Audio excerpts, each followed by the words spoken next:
दोस्तों, अब अमेरिका के सैनिक भारत में आखिर क्यों घुस रहे हैं? अब ये बड़ा प्रश्न बनता जा रहा है। आपको बता दूं कि केवल अमेरिका ही नहीं बल्कि वेस्टर्न देशों के 39 देश भारत के समुद्री तट पे अपने जंगी जहाज भेज चुके हैं। और इतना ही नहीं दोस्तों, अमेरिका ने भारत को साफ साफ संकेत दे दिया है कि वह उसके पास रहकर ही रूस के घर में घुसकर वार करेगा। लेकिन अब देखना यह है कि इस पर भारत क्या प्रतिक्रिया देता है। और इतना ही नहीं दोस्तों, आपको यह भी बता दूं कि अमेरिका के लगभग 18 जंगी जहाज जो पूरी तरह से हथियारों से लैस है, वे अब भारत के समुद्री तट पर तैनात कर दिए गए हैं। अब पूरा खेल बदलता हुआ नजर आ रहा है एवं अब रूस को पूरी तरह से संकट में खड़ा करने के लिए अमेरिका ने कमर कस ली है।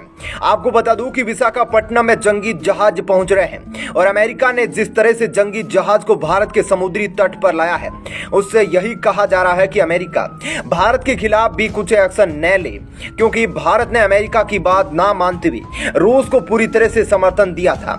जी हां, अगर वर्ल्ड वार की तरह यह वार होती है तो अमेरिका किसी भी देश पर हमला कर सकता है।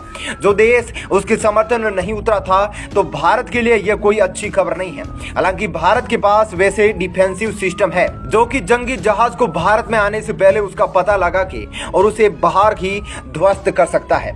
आपको बता दूं कि भारत के विशाखापट्टनम से तकरीबन 60 से 70 किलोमीटर की दूरी पर वह जंगी जहाज है, लेकिन भारत का जो डिफेंसिव सिस्टम है वो डिटेक्ट करता है। वह 30 किलोमीटर की रेडियस में है तकरीबन, जो उसे अपने पाले में नहीं घुसने देगा। दोस्तों, बहुत बड़ा मामला बनते जा रहा है। और दोस्तों, अब ये मामला बहुत बड़ा बनते जा रहा है और इस पर ब्रिटेन के पीएम ने कह दिया है कि वे भी अब अमेरिका का साथ देंगे, क्योंकि जिस तरह से रूस ने यूक्रेन पर कार्रवाई की है, वे एक डर का माहौल बना दिया है, जिसकी वजह से पूरे विश्व में यूक्रेन को समर्थन मिल रहा है एवं रूस को मात देने के लिए भारत की मदद ले रहा है। अब भारत की समुद्री तट पे अपने जंग को अंजाम देने वाले जहाज को तैनात कर दिया है, जो डायरेक्ट रूस की तरफ बढ़ेंगे और रूस के सैनिकों से सामना करेंगे। और ज्यादा मामला बढ़ा तो ये वार न्यूक्लियर वार की तरफ जा सकती है। तो अब देखना यह है कि होता क्या है आगे, आप कमेंट करके जरूर बताइएगा। दोस्तों, क्या अमेरिका सैनिक भारत के तट पर आकर इस तरह की एक्टिविटी करनी चाहिए थी या उसे डायरेक्ट समुद्री जहाज के चलते वार करना चाहिए? आप हमें कमेंट में जरूर बताइए। दोस्तों, मैं लगातार आपको रूस यूक्रेन युद्ध के बीच का अपडेट देते आ रहा हूं, लेकिन अब जो बड़ी खबर आ रही है कि इकोनॉमी की कंडीशन से अब जूझने जा रहा है रूस। जी हां, 30% की गिरावट आई है रूस की करेंसी में, जिसके बाद बड़ा ऐलान कर दिया गया है पुतिन के द्वारा। आपको बता दूं कि अमेरिका और वेस्टर्न कंट्री के सोची समझी प्लानिंग के तहत रूस के करेंसी को काफ़ी नीचे गिरा दिया गया है। अब तक पिछले 25 वर्षों में इतने नीचे तक कभी रूस की करेंसी नहीं गिरी थी। सूत्र यह भी बताते हैं कि इस बार 30% गिराया गया है रूस की करेंसी को, लेकिन इसके बावजूद रूस के व्लादिमीर पुतिन रुकने वाले नहीं हैं, जबकि उन्होंने और करारा जवाब दे दिया है और अमेरिका को सबक सिखाने के लिए बड़ी बड़ी मीटिंगें बुला रहे हैं। और अमेरिकी मुल्क के लोग जो रूस में हैं उनको बंधक बनाने की कोशिश कर रहे हैं। अब देखना यह है कि कैसे व्लादिमीर पुतिन अपने इकोनॉमिक संकट से जूझ रहे देश को बचाएंगे। अब यह भी देखना दिलचस्प हो जाएगा कि अमेरिका जो एक्शन लिया है वह सही एक्शन था या इसका सबक वह खुद झेलेगा। दोस्तों, आप कमेंट करके बताइएगा कि क्या रूस की करेंसी को 30% तक गिराने की योजना जो वेस्टर्न कंट्रीज और अमेरिका की थी, यह सही है या गलत। आपको बता दूं कि इसमें फ्रांस, ब्रिटेन जैसे देश भी शामिल हैं, जो रूस को झकझोर कर देने पर मजबूर कर दिए हैं।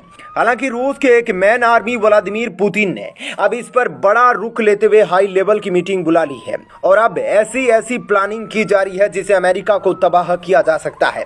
आपको बता दूं कि भारत इस मुद्दे पे अभी भी रूस का साथ दे रहा है, क्योंकि रूस ने भारत के अहम वक्त पर साथ दिया था जब अमेरिका एवं ब्रिटेन जैसे बड़े बड़े देश भारत के अगेंस्ट थे और भारत लगभग घुटने टेकने की कगार पर था। उस समय रूस ने साथ दिया था। और अब इस मुसीबत में जब अमेरिका, ब्रिटेन, फ्रांस जैसे देश रूस को नीचे गिराने के लिए हर वे मीटिंग कर रहे हैं जिससे रूस नीचे गिर जाए, और इस एवज में भारत रूस का साथ दे सकता है। अब रूस ने खुद ही प्लानिंग करना शुरू कर दिया है कि इससे कैसे निपटा जाए और अमेरिका को कैसे सबक सिखाया जाए। तो दोस्तों, जो सबसे पहला प्लानिंग है रूस का वह यह है कि अमेरिकी लोगों को जो रूस में फंसे हैं उन्हें बाहर ना जाने दिया जाए और उन्हें प्रताड़ित किया जा सकता है। हालांकि देखना यह होगा कि आगे जो बाइडेन कैसे निर्णय लेते हैं एवं रूस अमेरिका की जो फाइट है अब वह नई लेवल पर बढ़ती जा रही है, जो पूरे विश्व के लिए अब देखना दिलचस्प हो जाएगा। पूरे विश्व की इस फाइट पे नजर है। अभी वो वक्त है जिससे पता चलेगा कि दोनों देशों में कौन ज्यादा ताकतवर देश है और किसके पास कितना पावर है। हालांकि इसकी निंदा जरूर करूंगा अगर किसी भी निर्दोष एवं इसमें इन्वॉल्व ना रहने वाले लोगों को जान माल का खतरा पहुंचता है तो निंदा जरूर होगी।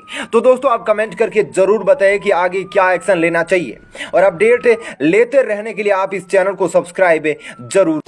रूस और यूक्रेन युद्ध के बीच अब नरेंद्र मोदी ने हाई लेवल की मीटिंग बुला ली है। यहां कुछ केंद्रीय मंत्री रूस देश जाएंगे। आपको बता दूं कि न्यूक्लियर अटैक से पहले अब रशिया भी भारत से कुछ विचार विमर्श के लिए समर्थन मांग रहा है। न्यूक्लियर वार के पहले आखिर रशिया भारत का क्यों मदद ले रहा है, यह बड़ा क्वेश्चन बनते जा रहा है। लेकिन आप ये जरूर सोच रहे होंगे कि आखिर ये मीटिंग क्यों की जा रही है और भारत रशिया से क्या विचार करेगा। आपको बता दूं कि न्यूक्लियर वर्ल्ड वार से पहले यूक्रेन में फंसे सभी भारतीयों को बुलाने के लिए रूस से भारत गुपचुप तरीके से बात करेगा ताकि भारतीय मूल के लोगों को अपनी जान माल का नुकसान न हो। तो आप देख सकते हैं कि रशिया भारत के लिए कितना कुछ सोचता है और इसी एवज में प्रधानमंत्री मोदी जी ने एक हाई लेवल मीटिंग बुलाई है, जिस मीटिंग के बाद अब यह घोषणा हो सकती है कि भारत के कुछ बड़े मंत्री रूस जा सकते हैं। लेकिन इस पर जरूर अमेरिका का एक बड़ा प्रतिक्रिया सामने आ सकता है, क्योंकि अमेरिका नहीं चाहता कि भारत किसी भी तरह से रूस का समर्थन करे। लेकिन केंद्रीय मंत्री का रूस गुपचुप तरीके से जाना अमेरिकी ऑफिसर्स के मन में जरूर कुछ संदेह पैदा कर सकता है। तो आपको क्या लगता है, क्या भारत का यह सही तरीका है या नहीं जिससे यूक्रेन में फंसे भारतीयों को बचाया जाए, या फिर भारत को डायरेक्ट यूक्रेन के सरकार से बात करके उन नागरिकों को वापस लाना चाहिए? आप अपनी राय जरूर दें। इधर रूस का हालात खराब होते दिख रहे हैं, क्योंकि अमेरिका ने जिस तरह से रशियन करेंसी को 30% नीचे गिरा दिया है, उससे रूस का पूरे विश्व में बड़ी फोपट हो रही है। अब देखना यह दिलचस्प होगा कि भारत से रूस जाने वाली हवाई सेवाओं पर अमेरिका किस नजर से देखता है, क्योंकि उस हवाई जहाज में न केवल आम आदमी रहेंगे बल्कि उसमें भारत के विदेश मंत्री भी हो सकते हैं। आपको याद होगा वो दिन जब भारत संकट में था और रूस ने कैसे भारत का मदद किया था, और आज वह समय आ गया है जब भारत और रूस को अपना समर्थन देकर अपनी चूकता बराबर कर सकता है। इधर अभी जो आंकड़े मिल रहे हैं उसमें अब तक हजारों नागरिकों के मारे जाने की खबर है। उधर रूस के सेंट्रल बैंक पर अमेरिका, यूरोपीय संघ और ब्रिटेन ने प्रतिबंध लगा दिया है। जर्मनी समेत कई यूरोपीय देशों ने भी रूसी विमानों के लिए अपने एयर स्पेस बंद कर दिया है। वहीं इंग्लैंड ने रूस के खिलाफ सभी अंतर्राष्ट्रीय फुटबॉल मैचों के बहिष्कार करने का फैसला लिया है। इस बीच यूक्रेन संकट को लेकर आज रात 1:30 पर संयुक्त राष्ट्र सुरक्षा परिषद की बैठक बुलाई गई।